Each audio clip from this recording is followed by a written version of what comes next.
Welcome to Dystonia Me. I'm Jordan. When I started this channel, I could have made a 1-year update, but I had just had my IPG replaced.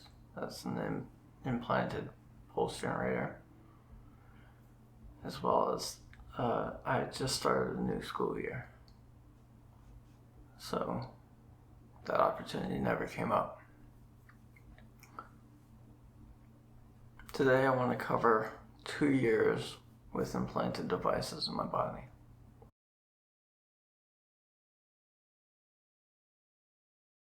The positives of living with DBS. I no longer require as much assistance in writing or doing day-to-day tasks. This really hasn't changed much since the previous year.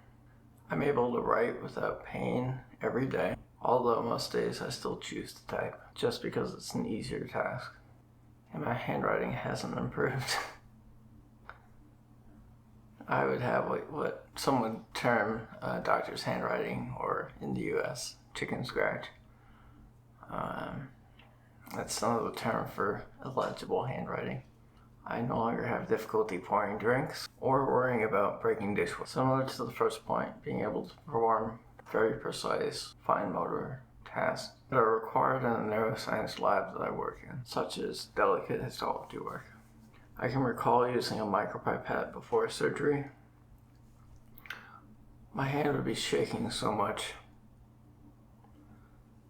that it took almost all of my concentration to just pipette.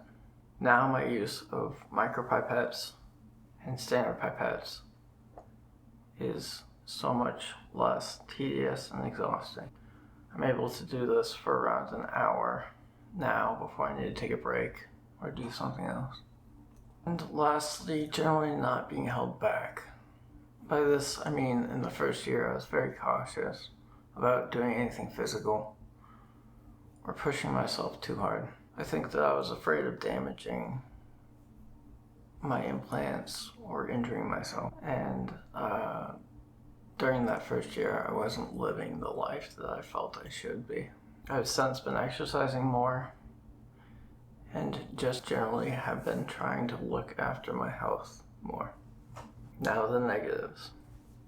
The negatives of living with DBS after 2 years. Getting the pain treated appropriately. I've been taking gabapentin for nerve pain and Botox injections for migraines since my DBS was implanted. So this hasn't changed. I still have a decent amount of pain from the implants, mainly in my neck. I'm unsure this is common, but because of the tunneling that is needed for wire placement, I'm sure that a lot of scar tissue has formed. I still get migraines from time to time. This too, I'm fairly sure, has to do with my neck implant, aggravating the muscles surrounding my shoulder or back and neck. This next point stems from the first, which is accepting the trade-off of different pain because of my circumstances. It would have been easier to stop studying and researching, which is a choice that I faced before surgery. My life would not have as much meaning or purpose. Before, my forearms would be fatigued, but my symptoms hadn't progressed to severe pain until the past few years before the surgery. This is why I had to have some useful therapy. I have reflected on this because I would not have had the choice to continue to study and research in neuroscience. I looked at my life and I realized that I needed a drastic change, or else my work thus far would have been in vain. After the DBS surgery, I mainly had pain stemming from my neck and chest implants. This was different, but a similar type of pain. I would say that the pain wears on me about the same. But it is more, give or take, constant. When I didn't write at all, my forearm pain was minimal. But as soon as I had to do any fine motor movements with my hands, it would feel as though I had knives stabbing my forearms. Now I generally just have dull neck pain, even with the gabapentin. This pain is just a part of my life now, for which I have to accommodate. Lastly, without strict adherence to diet, weight gain. This is just a hypothesis on my part because my muscles in my body are no longer constantly contracting. My basal metabolism, I think, has lowered, and I've gained around 20 pounds. I've been making strides to be mindful of my eating habits and to be more active. I've been focusing more on what I eat and trying to pinpoint different foods that make me feel worse. Living in the United States, this means that my choices are more limited. Being active looks different for different people.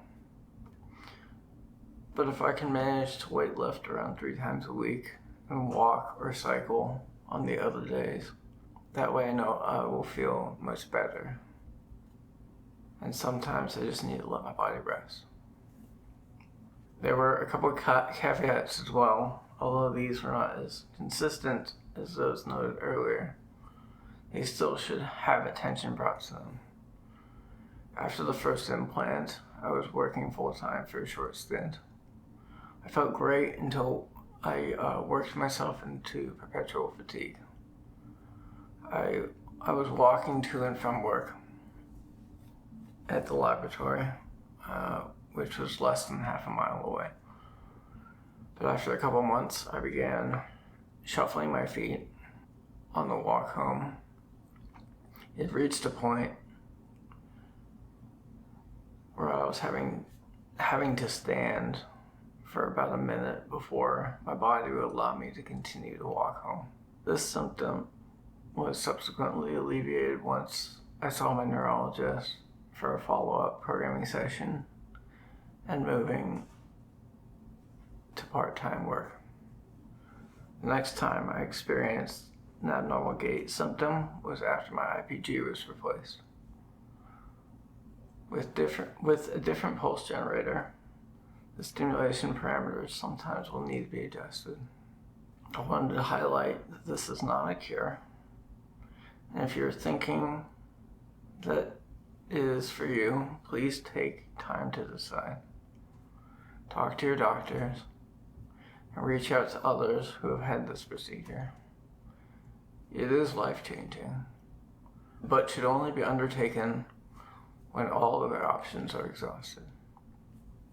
Thank you.